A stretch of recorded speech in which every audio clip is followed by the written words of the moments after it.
Episode number 389. Yes, said Aramis, but that one word is the name of some town or village. Amintios, read Porthos. Amintios, I don't know such a place. And that name of a town or village is written in a hand, cried Athos. Come on, said D'Artagnan. Let us keep that paper carefully. Perhaps I have not thrown away my half-pistol. Toss, my friends, toss. And the four friends flew at a gallop along the road to Bethune. 61 The Carmelite Convent at Bethune. Great criminals bear about them a kind of predestination, which makes them surmount all obstacles, which makes them escape all dangers, up to the moment, which a wearied Providence has marked as the rock of their impious fortunes. It was thus with Milady. She escaped the cruises of both nations, and arrived at Boulogne without accident.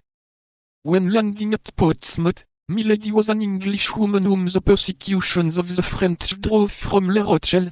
When landing at Boulogne, after a 2 days' passage, she passed for a Frenchwoman whom the English persecuted at Portsmouth out of their hatred for France. Milady had, likewise, the best of passports, a beauty, a noble appearance, and the liberality with which she distributed the pistols. Freed from the usual formalities by the affable smile and gallant manners of an old governor of the port, who kissed her hand, she only remained long enough at Boulogne to put into the post a letter, conceived in the following terms. His Eminence Monseigneur the Cardinal Richelieu, in his camp before La Rochelle. Monseigneur, let your Eminence be reassured. His Grace the Duke of Buckingham will not hesitate for France. Milady de Boulogne, evening of the 25th. P.S. According to the desire of your Eminence, I report to the convent of the Carmelites at Bethune, where I will await your orders. Accordingly, that same evening Milady commenced a journey. Night overtook her, she stopped, and slept at an inn. At 5 o'clock the next morning she again proceeded, and in 3 hours after entered Bethune.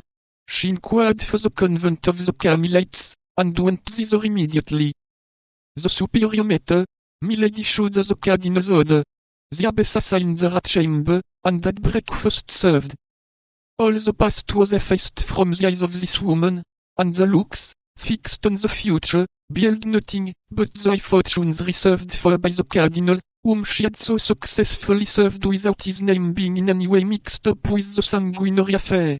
The avenue passions which consumed her gave to life the appearance of those clouds which float in the heavens, reflecting sometimes azure, sometimes fire, sometimes the opaque blackness of the tempest, and which leave no traces upon the earth behind them, but devastation and death.